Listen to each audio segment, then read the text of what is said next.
Tant que tu gâcheras ton énergie, on te traitera comme de la mourad stoïcisme. Il y a une sorte de fatigue que le corps n'explique pas. Ce n'est pas un poids dans les muscles, ni une douleur dans les os. C'est un épuisement qui vient de l'intérieur, comme si l'âme avait parcouru des kilomètres en silence. Peut-être vous souvenez-vous d'un jour comme celui-là. Ce jour où vous avez posé votre tête sur l'oreiller en vous sentant vidé, non pas par le travail physique, mais par le fait de vous être donné jusqu'à votre dernier souffle pour des personnes ou des situations qui, au final, n'ont rien rendu. C'est un vide froid, comme si la flamme que vous portiez avait été utilisée pour allumer des feux de joie qui n'étaient pas les vôtres. Sénèque a écrit que la vie est courte, non pas parce que nous avons peu de temps, mais parce que nous en perdons beaucoup. Et le gaspillage ne consiste pas seulement à passer des heures dans des distractions inutiles, c'est aussi donner de l'énergie à ceux qui ne savent pas, ne veulent pas ou ne peuvent pas la valoriser. C'est investir de la chaleur dans des cheminées aux fenêtres ouvertes, où le vent entre sans permission et vole la chaleur avant qu'elle ne puisse réchauffer. À chaque geste, chaque tentative de résoudre ce qui n'est pas le vôtre, vous ajoutez plus de bois. Mais le froid continue, car la fenêtre n'est pas sous votre contrôle. Épictète disait « Prends soin de ce qui est sous ton contrôle et laisse le reste suivre son cours. » Ce n'est pas seulement une leçon philosophique, mais un rappel de survie émotionnelle. Dépenser de l'énergie qui ne dépend pas de vous, c'est comme essayer de retenir la marée avec vous. L'effort est immense, mais le résultat est toujours le même. L'eau s'échappe et vous vous retrouvez épuisé, trempé et sans force pour retourner sur la plage. La vérité est que le respect et la valeur commencent au point exact où vous décidez d'arrêter de vous gaspiller. C'est une limite silencieuse mais puissante. C'est le moment où vous réalisez que vous n'êtes pas là pour être le carburant éternel des moteurs des autres, que la vie ne vous exige pas d'être le fournisseur constant de chaleur, mais le gardien de votre propre flamme. Et c'est précisément lorsque vous apprenez à la protéger qu'elle commence à illuminer ceux qui veulent vraiment être à vos côtés. L'erreur silencieuse de croire que plus d'efforts apporte plus de valeur. Il existe une croyance profondément enracinée qui semble noble, mais qui en pratique ronge de l'intérieur, l'idée que si nous en faisons plus, nous serons plus valorisés. Cette logique, souvent née d'un désir sincère de contribuer, se transforme lentement en une prison invisible. Vous commencez par faire un pas de plus, puis 2, puis 10. Au début, vous vous sentez utile, important, nécessaire, mais sans vous en rendre compte, le poids de la relation ou de la situation commence à reposer entièrement sur vos épaules et vous commencez à vivre comme si vous étiez le seul pilier à soutenir quelque chose qui devrait être mutuel. Le coût de cela est élevé. Soutenir seul un lien, un projet ou même un environnement familial, c'est comme essayer de maintenir un pont entier avec vos seules mains. Il y a une tension constante, la peur que tout s'effondre si vous relâchez la pression. Mais pire que cela, il y a un épuisement qui ne donne aucun signe d'avertissement avant que vous ne soyez déjà à la limite. C'est le genre de fatigue qui ne se résout pas avec du repos, car elle ne naît pas seulement de l'effort physique, mais d'une profonde usure émotionnelle. Sénèque avertissait que se consacrer à ce qui n'est pas partagé est comme semer dans un sol stérile. Peu importe à quel point vous travaillez, rien ne fleurit vraiment. Et ainsi, vous devenez l'amortisseur émotionnel de tous, celui qui écoute toujours, résout toujours, supporte toujours, mais qui, au moment où il a besoin de soutien, découvre que l'écho est la seule réponse. C'est une solitude paradoxale, entourée de personnes qui dépendent de vous, mais incapables d'offrir la même chose lorsque la balance s'inverse. Le problème n'est pas d'aider, le problème est quand aider devient votre seule identité. Quand vous commencez à croire que vous ne méritez de rester quelque part que si vous prouvez constamment votre valeur. Cette logique ne crée pas de respect, elle crée de la dépendance. Et la dépendance est un lien fragile qui se brise au premier moment où vous cessez de répondre aux attentes. La vérité est que plus d'efforts ne signifie pas toujours plus de valeur. Souvent, cela signifie simplement plus d'usure. La force ne réside pas dans le fait de tout supporter seul, mais dans la reconnaissance du moment où quelque chose ne tient debout que parce que vous vous dépensez plus que vous ne le devriez. Parce que, même si cela ressemble à un acte d'amour, il y a un point où continuer à tenir n'est pas une preuve de force, c'est votre propre capitulation silencieuse. Quand votre énergie devient jetable, il y a un point où la générosité silencieuse se transforme en invisibilité. Lorsque votre présence est toujours disponible, votre aide est immédiate et votre attention est constante, l'autre commence à s'y habituer. Et ce qui est constant, sans limite, risque d'être considéré comme acquis. Non par méchanceté, mais parce que l'être humain a tendance à normaliser ce qu'il reçoit sans effort. C'est ainsi que votre énergie, qui devrait être un cadeau, devient un arrière-plan, quelque chose qui est là, mais qui n'est plus remarqué. Sénèque nous a rappelé que ce qui est trop gratuit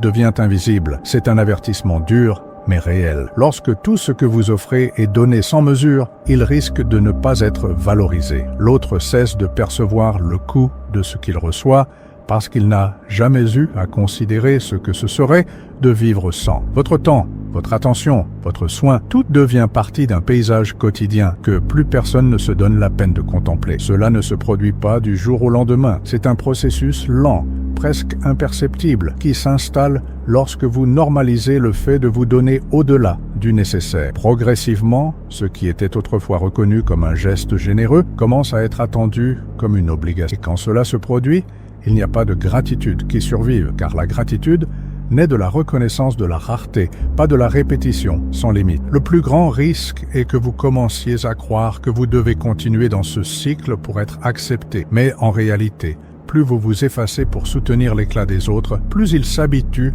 à votre ombre. Et ainsi, sans vous en rendre compte, vous devenez jetable. Non pas parce que vous n'avez pas de valeur, mais parce que vous avez laissé votre valeur être confondue avec une disponibilité infinie. L'énergie que vous offrez fait partie de qui vous êtes. Elle n'est pas inépuisable, elle ne se renouvelle pas dans le vide. Et si vous lui permettez d'être dépensée sans discernement, un jour, vous réaliserez que vous essayez d'être une source pour tout le monde, tandis que votre propre réservoir s'assèche. Parce que personne ne peut arroser le monde entier et s'attendre à fleurir de l'intérieur. La fausse force tout supporte. Il y a une narration silencieuse qui nous a été enseignée dès notre plus jeune âge, celle selon laquelle supporter plus que les autres est un signe de force, que supporter sans se plaindre est une vertu, qu'être toujours ferme, même quand on est en train de se briser de l'intérieur, est une preuve de valeur. Mais cette croyance, répétée comme un mantra, peut se transformer en un piège déguisé en courage. Car au fond, tout supporter n'est pas toujours une force. Parfois,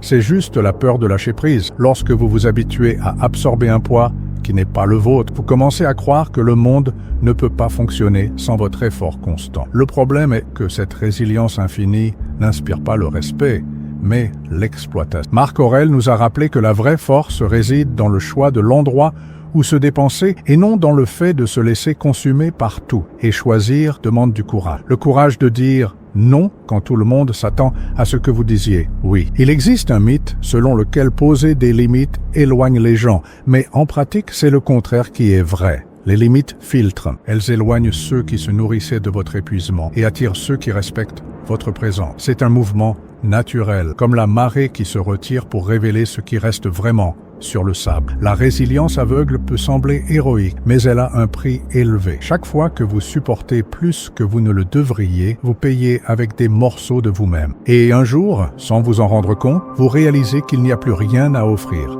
Non par manque de volonté, mais parce que vous vous êtes usé à essayer de maintenir debout quelque chose qu'il n'était jamais de votre devoir de soutenir seul. La force ne réside pas dans le fait de tout supporter. La force est de savoir que vous n'avez pas à tout supporter pour être digne d'être ici. Dire « assez » n'est pas un signe de faiblesse. C'est un signe que vous avez compris que votre énergie n'est pas infinie et que le respect que vous méritez commence au moment où vous décidez de ne pas vous sacrifier pour maintenir en vie ce qui, par nature, ne veut plus vivre. La pratique stoïcienne pour retrouver votre centre. Retrouver son propre centre n'est pas un acte grandiose. C'est un exercice silencieux, répété jour après jour. C'est comme aligner la voile d'un bateau au milieu d'une tempête. Une seule correction ne suffit pas. La constance est nécessaire. Le stoïcisme nous rappelle que cette stabilité naît de l'habitude de regarder à l'intérieur avant de regarder à l'extérieur. À la fin de chaque journée, demandez-vous sincèrement « Où ai-je dépensé mon énergie qui n'avait pas besoin de l'être ?» Cette simple observation est comme allumer une lanterne en soi, révélant les points par où la force s'échappe. Créer un budget émotionnel est une autre étape vitale. Tout comme nous ne donnons pas tout l'argent que nous avons à n'importe qui le demande, nous ne pouvons pas non plus donner notre attention et notre énergie à tout ce qui nous appelle. Ce n'est pas de la froideur, c'est une survie digne. Marc Aurèle a écrit que L'âme est colorée par les pensées qu'elle abrite. Si votre esprit est constamment occupé par une usure inutile, votre vie suivra le même schéma. Lorsque vous choisissez clairement où investir votre énergie, vous créez un sol fertile pour que la vie s'épanouisse aux bons endroits. Cette pratique exige discernement et discipline. C'est un entraînement presque invisible aux yeux des autres, mais qui transforme profondément la façon dont vous vous positionnez dans le monde. Au début, il peut sembler égoïste de dire non ou de s'éloigner des situations qui vous épuisent. Mais avec le temps, vous réalisez que conserver de l'énergie n'est pas un acte de négation, mais un acte de protection. C'est comme conserver de l'eau pendant une période de sécheresse, non pour la refuser aux autres, mais pour s'assurer que ce qui reste peut soutenir la vie. Lorsque vous reprenez le contrôle sur où et comment vous dépensez votre énergie, quelque chose change dans votre regard. Une présence plus calme, plus centrée, moins réactive émerge. Et c'est cette sérénité qui, paradoxalement, fait que votre valeur est ressentie plus clairement, parce qu'il ne peut y avoir de respect lorsque vous-même traitez votre énergie comme quelque chose de jetable. Et il n'y a pas de force plus silencieuse que celle qui choisit où rester entière. Le respect se construit avec l'énergie que vous gardez pour vous. Le respect ne se gagne pas seulement parce que vous donnez, mais aussi parce que vous préservez. Il existe une ligne invisible entre le don sain et le gaspillage, et c'est sur cette ligne que la vraie valeur commence à naître. Sénèque disait « Ce n'est pas que nous ayons peu de temps à vivre, mais que nous en perdons beaucoup. » Et perdre ne signifie pas seulement gaspiller des heures, mais aussi laisser sa propre force se dissoudre dans des causes qui ne nous nourrissent pas. Cicéron soutenait que bien vivre, c'est vivre selon la raison et la mesure. Cette mesure, c'est l'équilibre entre contribuer et se protéger, entre ouvrir son cœur et maintenir son intégrité. Une rivière qui irrigue tous les champs sans discernement sera tôt ou tard réduite à un lit sec. Mais une rivière qui choisit où couler reste vivante et est capable de soutenir la vie beaucoup plus longtemps. Sa force réside dans le fait de continuer à couler uniquement là où l'eau est la bienvenue. Garder de l'énergie pour soi n'est pas se fermer, c'est se préparer à être pleinement présent là où cela compte vraiment. C'est comprendre que l'on ne peut pas nourrir tout et tout le monde sans se nourrir d'abord soi-même. Quand cette clarté s'installe, le regard change. Vous cessez de courir après la reconnaissance et commencez à offrir votre présence comme quelque chose de rare et, par conséquent, de précieux. Ce n'est que lorsque vous cessez de vous gaspiller que les autres perçoivent votre vraie valeur. Et ce n'est pas parce que vous avez fait quelque chose pour être remarqué, mais parce que l'absence d'excès révèle l'essentiel. C'est dans ce silence, dans cet espace entre ce que vous donnez et ce que vous gardez, que le respect commence à grandir. Parce que personne ne respecte ce qui semble inépuisable. Mais tout le monde perçoit la valeur de ce qui est donné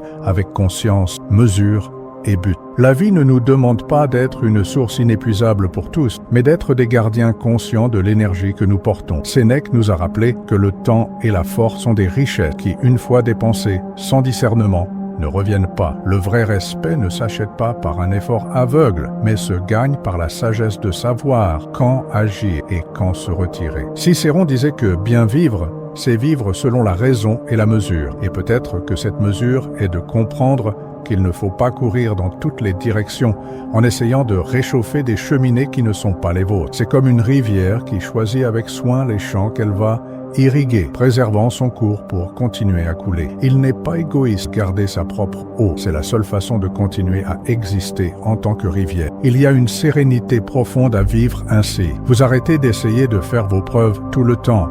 Vous arrêtez d'offrir plus que ce que vous pouvez soutenir. Vous arrêtez de vous perdre dans des causes qui ne rendent rien. Et, dans cet espace, quelque chose de plus important que l'approbation des autres commence à fleurir, la paix de savoir que vous restez entier. En fin de compte, le respect et la valeur ne se demandent pas. Ils se révèlent lorsque vous vivez de manière à ce que vos limites ne soient pas négociables et que votre présence soit un choix et non une obligation. Car ce n'est que lorsque vous cessez de vous gaspiller que les autres apprennent à vous voir, non pas comme une source qui sera toujours là, mais comme un lieu de vérité, de force et de présence qui mérite d'être soigné.